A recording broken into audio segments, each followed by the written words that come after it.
Hi. So, if you probably already know, the Ubisoft Ghost Recon 20-year anniversary thing just happened. And I thought it was pretty decent.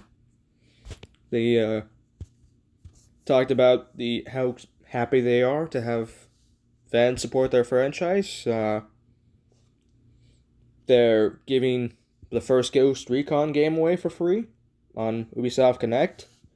They announced some upcoming content coming to Ghost Recon Breakpoint. Although, to be fair, I don't have Breakpoint, but I might be able to play the first one. The first Ghost Recon. And then they also premiered their new Ghost Recon game. A Ghost Recon Battle Royale game called Frontline. Which I honestly thought looked pretty interesting, actually. It certainly has more interest to me than Call of Duty Warzone, that's for sure. Anyway, the problem was, and this just further accentuates what I keep saying. People just do not like video games anymore. It's obvious. Painfully obvious. If you've probably heard about from me in my previous videos, as I keep stating, people keep watching these live streams about video games and then promptly hate everything they see. Well, same problem here. Hundreds of people joined onto this live stream to see the new video game announcement and then promptly hated everything they watched. And I've got screenshots this time to prove what I'm talking about here. Let's see. Just spamming the L button. Spamming the L button. Nobody wants this. What the fuck? Oh boy, Ghost Recon Fortnite. Shoot me in the face. Ugh. Spamming the L button.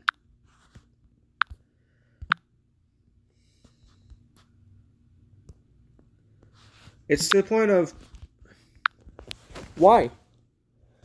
Why watch these live streams if you just do not genuinely care for what they announce? If you don't want to see what they announce, then don't watch the fucking live stream. It's that simple. Or just, better yet, if you don't like the video games they're coming out with, then don't play video games ever. Because every video game that gets announced, whether it looks good or bad, you just trash on it anyway because it exists. And it's not what you fucking want. I get that's the way the world works now. It's so counterculture. The entire world is so fucking... And I know this is ironic me saying this, but the whole fucking world is so spoiled and bratish that they hate everything everything that's announced just because it's not what they want. And I know this is ironic me saying this, because in real life I'm pretty spoiled, actually. I have a PS4, an Xbox One, and a PC. And a Nintendo Switch. As well as, 100 or so action figures and Legos. Okay? I know I'm pretty spoiled. But I don't hate every video game that gets announced. As a matter of fact, a lot of the ones that they have announced, I'm actually really excited for. This new Ghost Recon game? I haven't played a single Ghost Recon game in the past, so this might be the first one I get to play. Midnight Suns. Everybody is trashing on that still, and when it was first announced, and still even, I'm just really excited for this game to come out. Because I am a huge fan of the Midnight Suns. Guardians of the Galaxy. People are trashing on that game and have been since it was first announced. Just because it's made by the same company that made Avengers. Or, well, same production company that made Avengers. So, really? You're going to judge an entirely different company, Eidos Montreal, just because its producer produced Avengers? Like, are you effing stupid?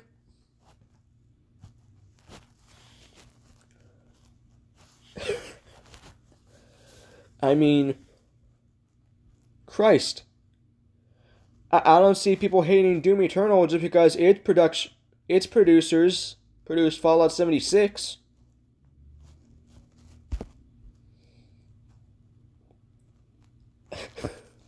It's stupid. I don't see people hating God of War because its producers produced Last of Us 2.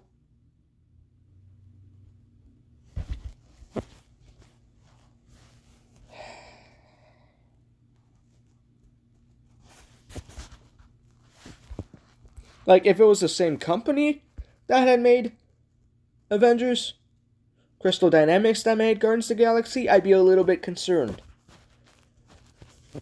Primarily because, yeah, then I would have a reason to be concerned because their last team-based Marvel game kind of sucked. Well, let me backtrack that. I actually do like Avengers, but most people think it sucked. Okay? It was critically panned. As much as I like the game, I can't deny that it does have a lot of issues. And it's gotten a lot better since it's come out. I promise you that. It's not as broken or buggy. I will admit, the new Black Panther DLC is a bit framey. But that just might be my PS4 handling the game. I can't promise you that it's the actual game itself. But that is something I've noticed is the Black Panther DLC is a little bit framey in some places. I think the problem is that, and it's something I've noticed, I don't know if it's just on mine, but they seem to be spawning a lot more bad guys. My game seems to be spawning a lot more bad guys than I've seen in other people's playthroughs. And it might just be a case of something in the system is just spawning way too many bad guys for my console to handle. It might just be that. But it is quite a bit framing. But with Guardians of the Galaxy, the moment they announced it, and so that Square Enix was on the title, was in the tag, was one of the people behind the game, people were pissed.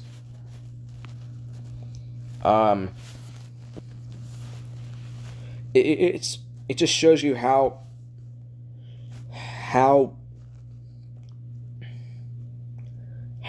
toxic our people become. I know I use that term a lot but it's true. People have become so toxic and so counterculture, cancel culture happy that they hate everything that gets announced. Everything. I remember watching the PlayStation event, the Sony PlayStation event, that PlayStation Showcase, and there were a lot of people who were just trashing on everything that existed just because it was on a PlayStation event. And a lot of people, even me, stated in the comments, like, why the fuck are you watching a PlayStation event if you hate PlayStation? And the answer is plain and simple. People just love to express their hate for everything.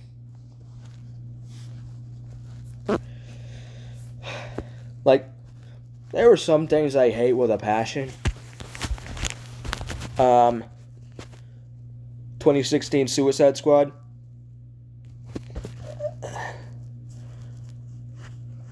Green Lantern. Like, I'm pretty sure everyone hates Green Lantern with a passion anyway. I hate the 2016 version of Ghostbusters so much that I haven't even seen it.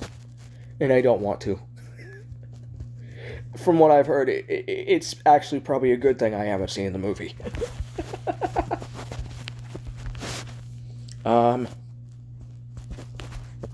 Let's see. But there were some things that people hate with a passion that I actually love. Like, let me go over here to my movie set just real quick.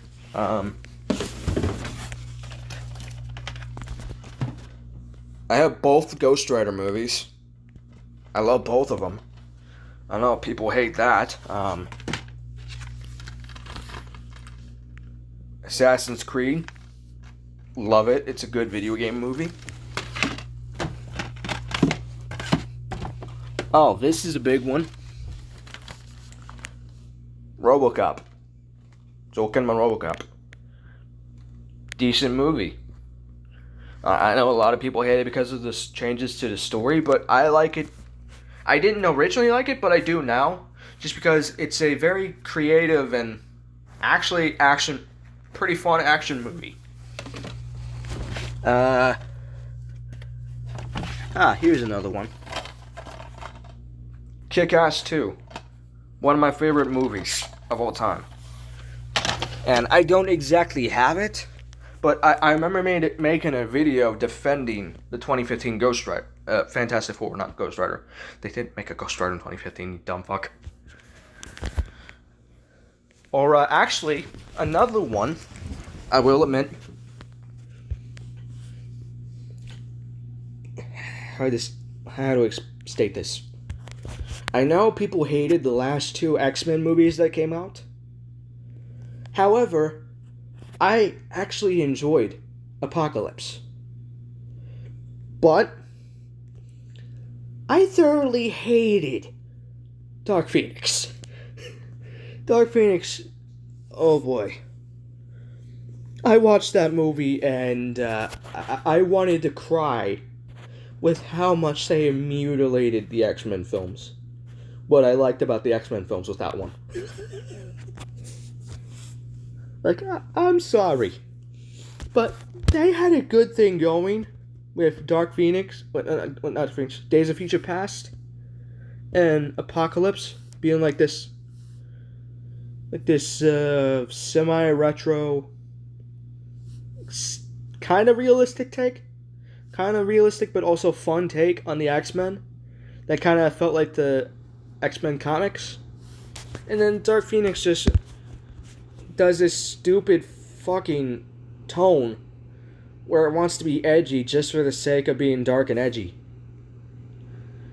And they go about it so stupid, especially with the fucking writing. Like,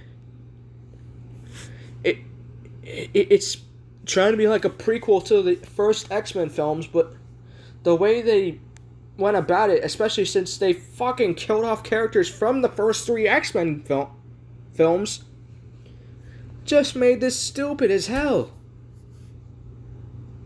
Just made it stupid as hell. But I digress on that one. You see my point. Oh.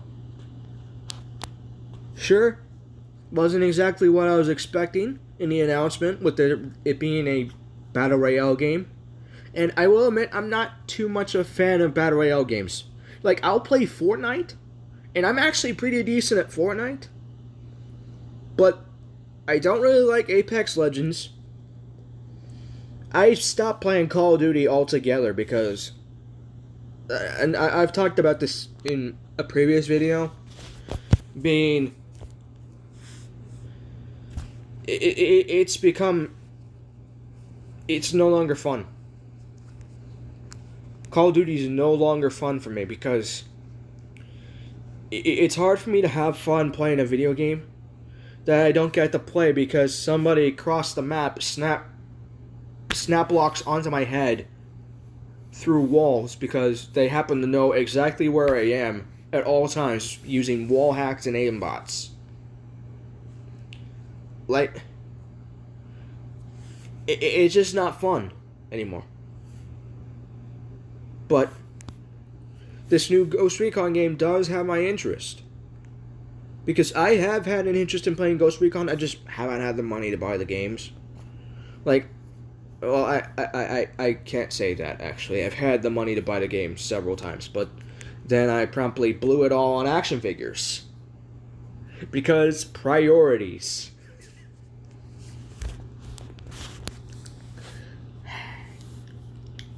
But they do have my interest. Especially, I will admit, I especially want to play Breakpoint. Just for the reason being, I'm a huge fan of John Bernthal, who plays the main bad guy. I, I will admit, there's a lot of cases, and a lot of people have had fights with me about this, just from the fact that I love villains. A lot of villains. In characters. Like, Darth Vader. Huge fan. Like, when watching Star Wars, I actively cheer on the bad guys because of it. I love Darth Vader. Kylo Ren, not as much, but he did make a promising villain in Star Wars 8. I will admit. Darth Maul. Love him. Boba Fett. Big fan. For other projects, DC, I love Red Hood. And right now, Red Hood's in Titans, so I am just enjoying every episode I watch. Just enjoying every moment of Red Hood they put in. Like, I know in this iteration he's a bad guy, but I don't give a fuck. Red Hood's been my favorite DC character since I was 10. Okay?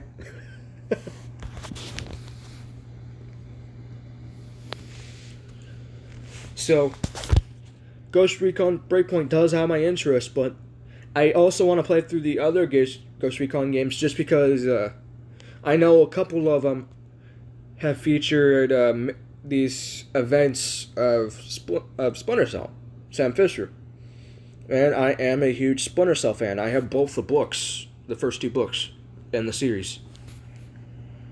Which I really hope they make a movie based more off the book than the game.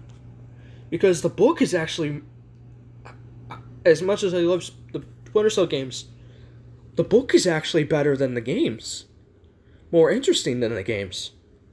The video game just has you going after this Russian bad guy for no other reason than he's Russian than he's evil.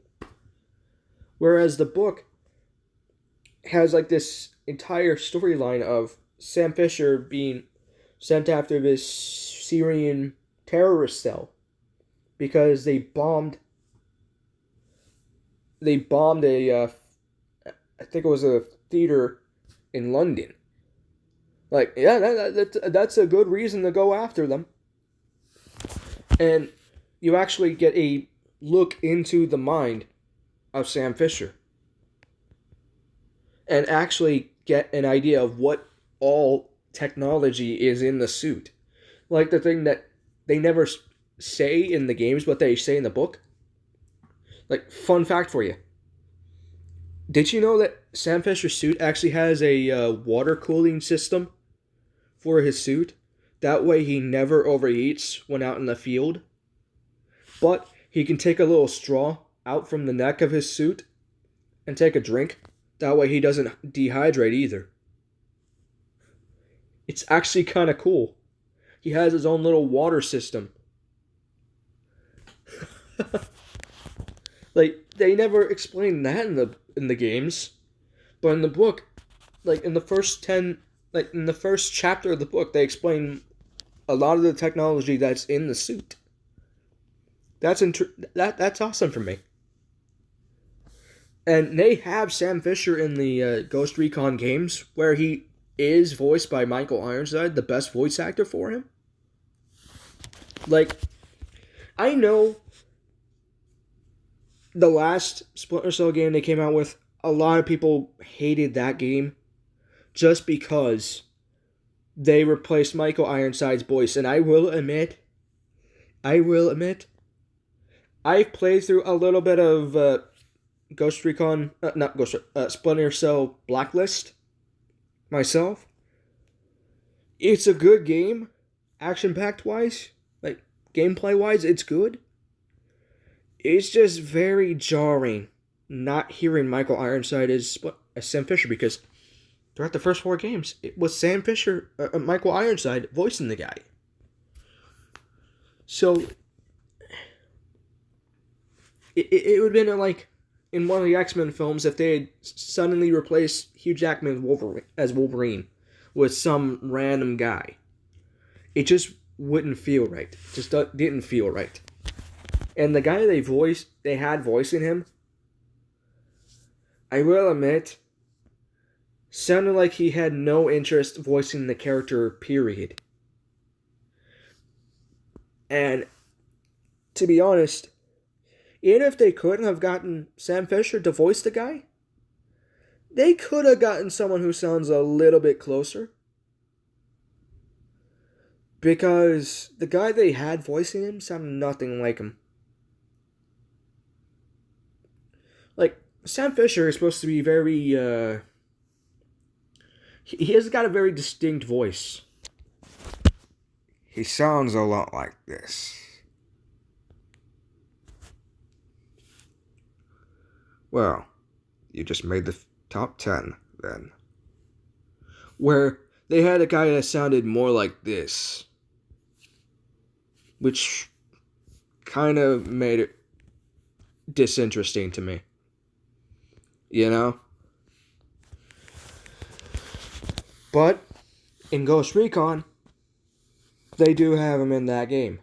They do have Michael Ironside back as Sam Fisher, and apparently in the newest games, the newest two, like, I think it was Wildlands, they even make a reference to Metal Gear Solid. Like, that's that's passion right there. That's how you can tell that they're fans of the franchise. That they're fans, not only just of Ubisoft franchises like Tom Clancy, but the fact that they're a fan of this genre of video games, this stealth spy work, period. If they're going to have Sam Fisher mention Solid Snake, that was actually kind of cool. That is kind of cool. Like, yeah, sure, they're made by different companies, but it would be believable that on one of Sam Fisher's missions, he could have ran into Solid Snake once. Might have had a fight, might have worked together to stop one of the bad guys. I don't remember the bad guys of Metal Gear Solid, I'll be honest with you. I've only seen a little bit of gameplay. I've played a little bit of the first one myself, and probably got frustrated that I didn't know how to use my gun.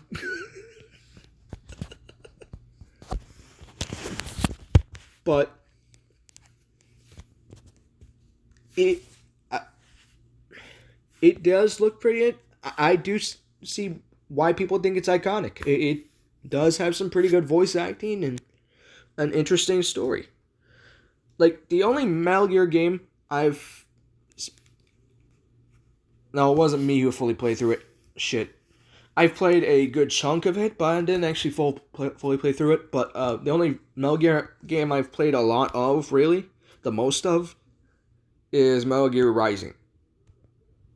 Just because that game is badass. If you haven't played that game, I would totally recommend checking out. If you're a fan of robotic ninjas slicing up gigantic robots with badass metal music playing in the background, then you would love Metal Gear Rising. Because that's pretty much what it is. You go through level by level just hacking and slashing through gigantic robots. And I'll even link a video in the comments, in my description below, of like the first giant robot battle, just to give you guys a taste of what kind of game Metal Gear Rising is and why it's so badass. And it's personally my favorite scene throughout the entire game, actually. It is that badass. Anyway, I'll like, favorite, subscribe, and I'll see you guys later.